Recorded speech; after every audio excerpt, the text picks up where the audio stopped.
on Always and Forever, we have such a special guest. She's one of my greatest friends and has been such a mentor throughout my time in the Outstanding Teen program, and that's Anjelica Jones, Miss Florida's Outstanding Teen 2016. Hi everyone. Sorry if it's windy or loud out here. My Wi-Fi is being horrible. So, but yeah, I'm excited to be here. I think it's funny because Hannah and I FaceTime and Snapchat every single day. But it's fun to be dressed up and talking and not in our just goofy selves like usual. But I'm excited to be here. So thanks for watching and thanks for joining in. Yeah. So can you give a little background on who you are, where you're from, and what made you decide to compete for Outstanding Teen? Yeah, so I live in Jacksonville Beach, and I was Miss Jacksonville's Outstanding Teen, and then I was Miss Orlando's Outstanding Teen. But I grew up dancing, and my parents own a dance studio. I'm sure everyone knows, but my parents own a dance studio, and I watched so many older girls compete in the Outstanding Teen program or in their high school pageants, and my parents would choreograph their dances or be a part of the production numbers. And so I grew up going to a bunch of pageants, and I became a Sunshine Princess. And I really just loved any opportunity to get to perform on stage. I danced literally every single day of my life. And so any opportunity to share my passion with anyone was something I wanted to do. And it was actually funny because my parents' dance studio is Scott Jones School Dance, and out of all of the Outstanding Teen winners that we've now had, including Hannah, 4 winners just from my own dancing school. And so I think that that's like insane. It's such an accomplishment for my parents, but even for me to be proud as an alumni from my dance studio and just as a friend to you and everyone else. So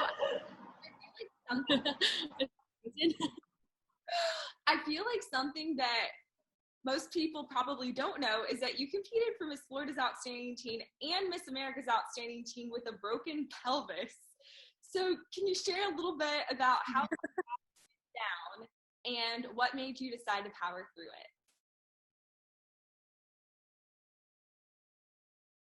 Yeah, so 2 days before my dance recital in 2016, I broke my pelvis in dress rehearsal. Freak accident, don't know what happened. But I think the hardest part for me going into it was knowing that I wasn't going to be 100% there, 100% ready, 100% prepared. And everything I'd done leading up to that point in my life, I had been. So I think the hardest part mentally and physically was knowing that I was at my like 40%. I did my dance and I didn't have any tricks, leaps, jumps, anything that I had worked up 15 years up to be able to do. And also coming back for the second year, and I was 14 the year before, getting first runner-up. Obviously that's a huge accomplishment, but for me, the only way to do better the next year was to win. But I'm a firm believer that there's no obstacle that you can't get around, get over, get through, get under. And so I truly worked hard, and I was honestly humbled to be able to win those awards because I think the judges saw my passion and my artistry more than the tricks and the leaps and the jumps. And I think it came from my heart. And so that was honestly way more humbling to win it, not even as my best, because I knew that it was coming from my heart and not just from the skills that I've learned. For sure, that's such great advice. I think a lot of people can be inspired by that. I remember watching your Miss America's Outstanding Teen Talent. We watched it together, and I was like, wow, you did that with a broken pelvis? Like, oh my goodness. It's sad because, like, Purple Rain was so infamous. I'm sure everyone in Miss Florida's Outstanding Teen organization knows what Purple Rain is. But it was sad to not have to do it at my best of my abilities. But again, I was honored to just win with the artistry and the passion I was able to show through.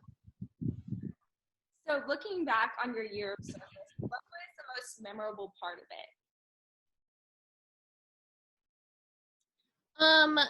I think the most memorable parts was being able to go to Girls Inc., which is an organization that I work closely with ever since 2012.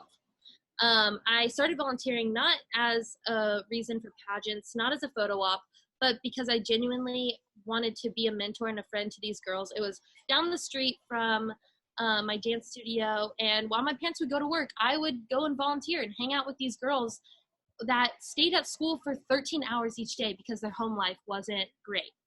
And so I think the most memorable part of was being able to get permission and go back as Miss Florida's Outstanding Teen and take pictures with them and just see their faces light up and seeing that I wasn't just this girl with her hair in a bun and pink tights on coming and teaching them ballet, that I was this princess, and it's something that they could transform into too. And so I think that was the most memorable part. And truly, I mean, even looking back at it, it warms my heart knowing that I was there for them for 8 years of my life.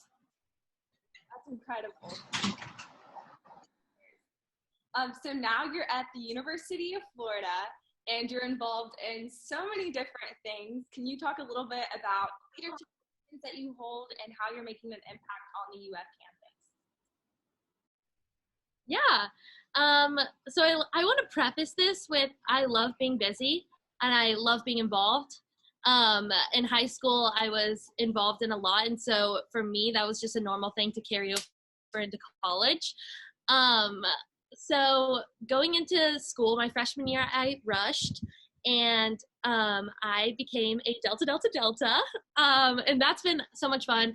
We do a lot with St. Jude, and so it's been awesome to give back. Also, my freshman year, I was a captain for homecoming and Gator Growl. I was a dancer in Dance Marathon, and I joined this club, the Association for Media Professionals. I was a member for 1 year, and then this past year, I just finished out being the secretary, and I was just elected president, so I'm really excited to continue my involvement with that. I just finished out my term as press secretary of UF Student Government. That was so much fun. Absolutely incredible opportunity for me as someone who wants to go into a career like that. And I was an assistant director for the Miss University of Florida pageant. So that was also really fun. Yeah, I loved being able to go to the Miss UF competition. I know you all worked so hard on it. What was it like being on the other side of things and helping direct the competition? Well, I definitely have a newfound appreciation for every local, state, national director because it was a ton of work. But I think the best thing was obviously the executive director was Chloe Judge. She's very involved in the Miss Florida organization. Her mom was Miss Florida, and we became really close friends. And also, the reigning Miss University of Florida was Leah Ronneberry, another one of our greatest friends. So us three just literally ruled the school. It was so much fun. But there were so many girls who competed in the Outstanding Teen program with me and competed in the Outstanding Teen program years after me, and just other friends that I've met at UF that competed in the pageant. So every year, every week, it was a little reunion and something fun that I just got to do. And it kind of fulfilled the little hole in me that missed pageants a little bit. But yeah, I got my dose in, and it was just so much fun. It was really great. And I loved, obviously, having you there and having you perform. And then seeing one of my friends, Jordan Thorpe, be crowned Miss UF was the cherry on top. Oh my goodness, it was the best. I was so honored to be there and support you all. So sort of talking about your future plans, what are you hoping to accomplish in the future? Yeah, so ultimately, I would love to be a news anchor on a major media conglomerate. But in 2016, honestly, kind of around the same time that I was Miss Florida's Outstanding Teen, was the 2016 presidential election, went down in history. And I got very interested in it. And I kind of, over the years, have learned to love politics. So I'm double majoring in telecommunication news and political science.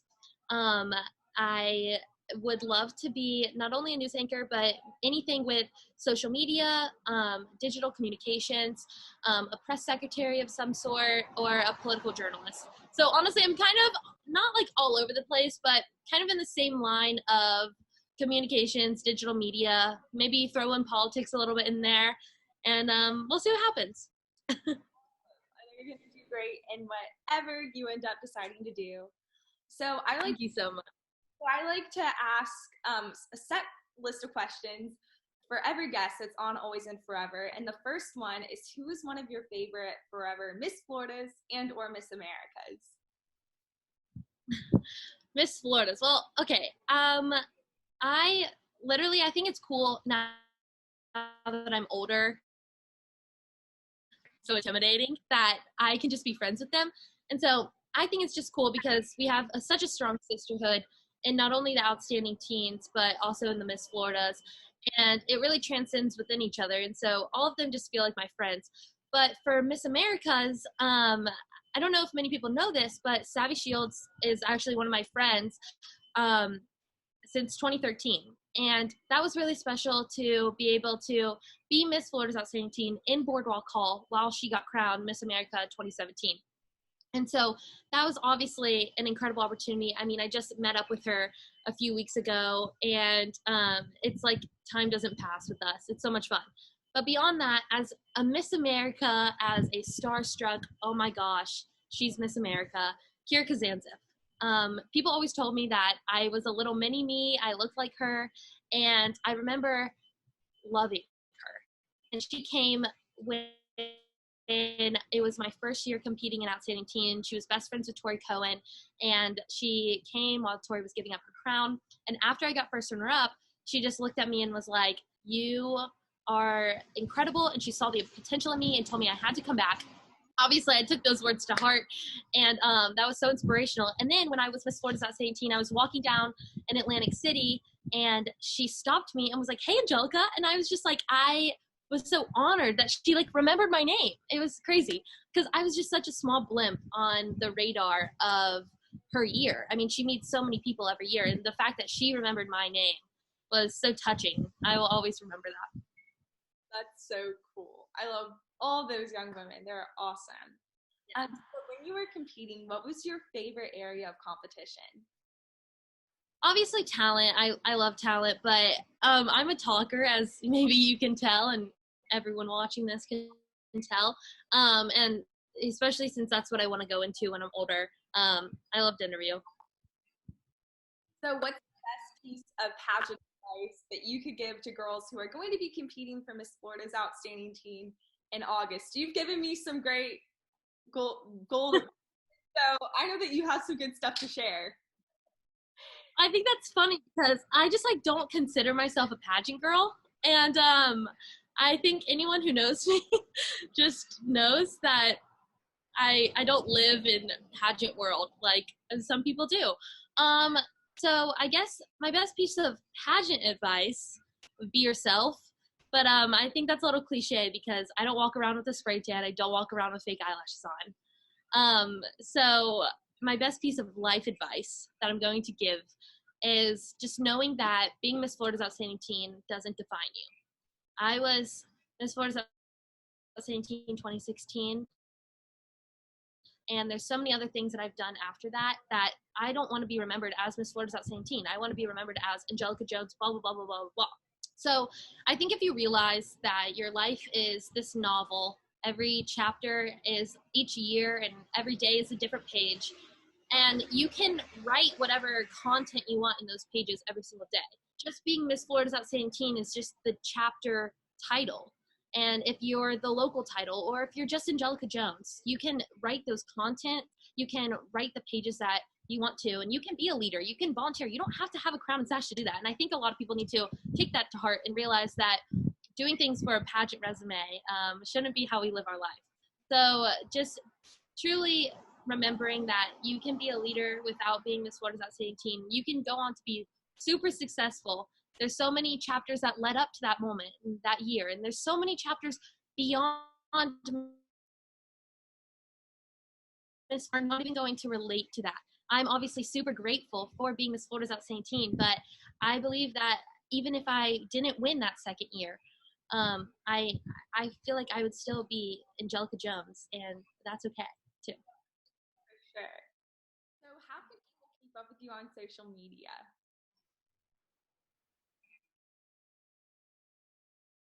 Yeah, on Instagram, I'm Anjelica P. Jones. Facebook, Anjelica Jones. If you have job opportunities or internship opportunities, you can add me on LinkedIn. That's the professional side of me, also Anjelica Jones. And then if you want to see the goofy side of me, I love TikTok right now. So Anjelica P. Jones again. Thank you so much for coming on today. It means so much, and I know that everyone is going to be really inspired by your story. Thank you so much for having me. I had an absolute blast. And if you ever want to hear me talk again, just hit me up.